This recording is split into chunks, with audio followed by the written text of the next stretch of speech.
We see in Mark 2 where Jesus went out beside a lake and a large crowd had come with him. And at that point in Jesus' ministry, he was drawing large crowds. He was something of a rock star. And as this crowd came to him, he began to teach them, which is just what Jesus did, right?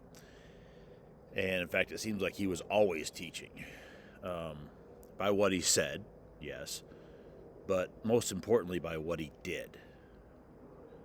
And because we often don't get a lesson, we don't get the lesson until we see the lesson in action.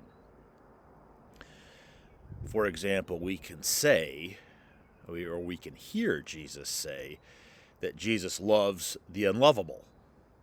And when we see Jesus say those things, we can smile at how adorable it is, that idea, until you actually see Jesus do it. And when you see Jesus do it, when you see him love someone, frankly, that you hate, that you find gross or disgusting, someone who hurt you, maybe, someone who stole from you, then perhaps that sinner who is maybe even unrepentant or living a lifestyle you don't condone, that kind of ticks you off when you actually see the lesson in action. And that's what's about to happen here. This large crowd comes with Jesus, and he teaches them. But as he's teaching them, as he's walking along, he says, he saw Levi sitting at the tax collector's booth, and he says to Levi, "Follow me." Now, again, Jesus is becoming something of a rock star. People are congregating to him, and to the extent that the church is even starting to get jealous. It's said that Pilate, for example, knew that the reason Jesus was brought to him to begin with is because they were jealous. They were jealous of Jesus and everything he was able to accomplish. So being specifically chosen by somebody this popular, that's quite an honor. And the problem with that, though, is nobody likes Levi. He's a tax collector. Nobody liked tax collectors.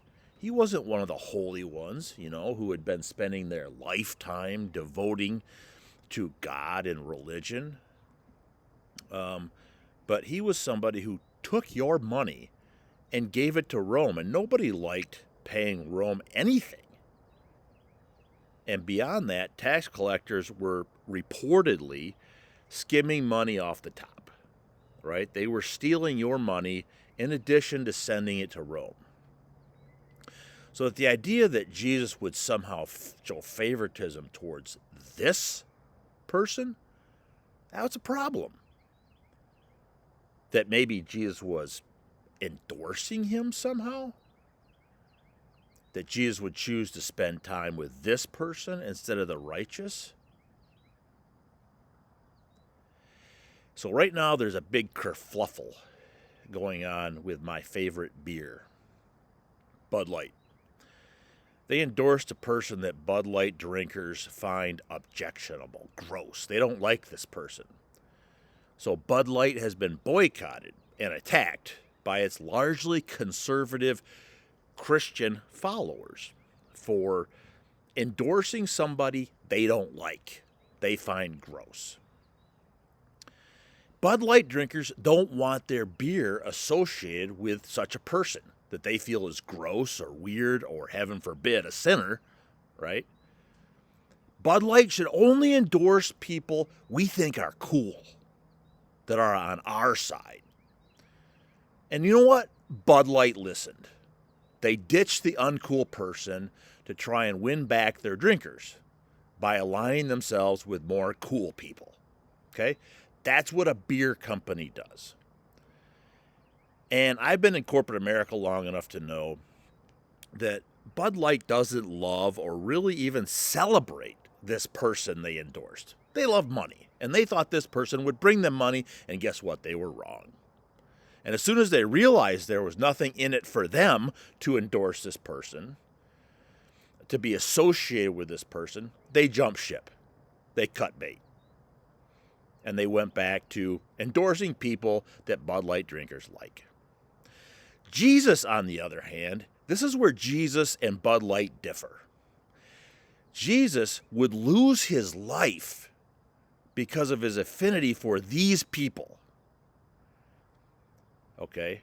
For these people, and distaste for people who thought they were holy and not gross themselves.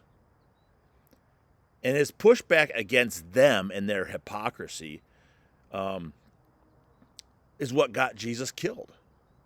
And his refusal to give up on the gross people or the people we hate, that's what got Jesus killed. Jesus did not cave to the pressure from the self-righteous to give up on the gross people, the people we don't like, the sinners. So it says, while Jesus was having dinner at Levi's house, that many tax collectors and sinners were eating with him and his disciples. For there were many who were following him, right? Sinners, tax collectors. Now what's interesting here is tax collectors are not the same as sinners. It doesn't appear that they were doing anything wrong. They were just disliked. They were gross. And I wonder to myself, who in our world would Jesus be hanging out with? Who would Jesus be having dinner with that we church people think are gross? Or perhaps even that we think are sinners? It'd probably surprise us. And it probably wouldn't be us. That's the shocker here. It probably would not be us. It would probably be people who hurt us, who we think are gross or nasty or wrong or stupid or whatever. He would be hanging out with people who are bad people, in our opinion. And it's easy, I think, in this case, to get mad at the Pharisees for their point of view here until you're in their shoes, right? It's easy to despise illegal immigrants till you realize that that's the person you're going to find Jesus eating dinner with, the lawbreaker, not the church-going property owner protecting their rights.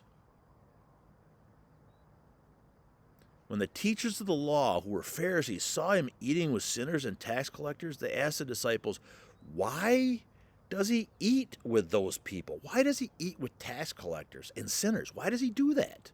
Why not us? See the jealousy? Why not us? We're religious. We're good people. Why does he eat with people who are stealing money from us, breaking into our country, doing all the bad stuff? Why does Jesus spend time with them? And again, we church people like to have it both ways. We like to be mad at the Pharisees for being so obnoxious and hypocritical. But you know what? We got rules, church folk. Do you realize that we can't even have our beer spend time with somebody we don't like? How on earth would we expect to stomach seeing our God spend time with somebody we don't like? How do we think that's even possible? So here's Jesus, right? Here's Jesus spending time with this person, these people that we don't like, these people who have hurt us. And the Pharisees are mad, but mostly they're hurt because Jesus hasn't chosen them. Jesus has chosen the people they would view as ugly, thieves, weird, bad. And they're left asking why. Why were they rejected? On hearing this, it says, Jesus said to them, it's not the healthy who need a doctor, but the sick. I have not come to call the righteous, but sinners. And I think here's the trick. Who to Jesus is a sinner? Keep in mind, Jesus wasn't just eating with sinners either. He was also eating with tax collectors who were not lumped into the sinners. They were different. they potentially did nothing wrong. They just were hated, okay, because of their job, doing their job. They doing what they had to do. So who did Jesus is a sinner? And what's interesting is that of the original people Jesus called to follow him, none were church leaders. None of them. Until Jesus called Paul. And when Paul was quickly able to declare to the world, I am the greatest of sinners. Yet I imagine the family of Stephen. Stephen was stoned to death for being a Christian by none other than Paul. And I kind of wonder how the family of Stephen felt to see that Paul was chosen by Jesus to lead his church, the person who had murdered their family member. And when you see Jesus teaching us this lesson, that he will align himself with the worst of sinners, then you cannot escape the horrific reality of this teaching. This is who Jesus is. And I think it's safe to say that when we see somebody gross or horrible or sinful, that this is precisely the people, the person with whom Jesus would be eating dinner. And frankly, if we want to spend time with Jesus, it's these people we should be hanging out with, because that's where we're going to find him. And maybe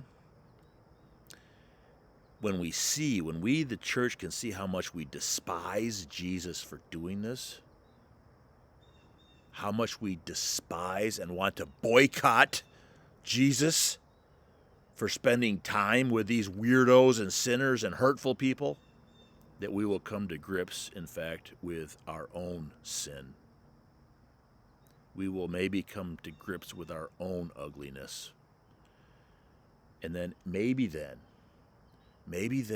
when we stop deciding who we think are ugly and realize that, in fact, we also are in terrific need of Jesus, that maybe it's exactly then that we can look forward to Jesus starting to spend time with us too, the worst of sinners. And in fact, this is only good news to you if you, like Paul, are a sinner yourself. Like Levi, like anybody who has been boycotted because of your beliefs or your ugliness or your actions, your actual actions, then it's great news that you are precisely who Jesus came to the world to seek and to save.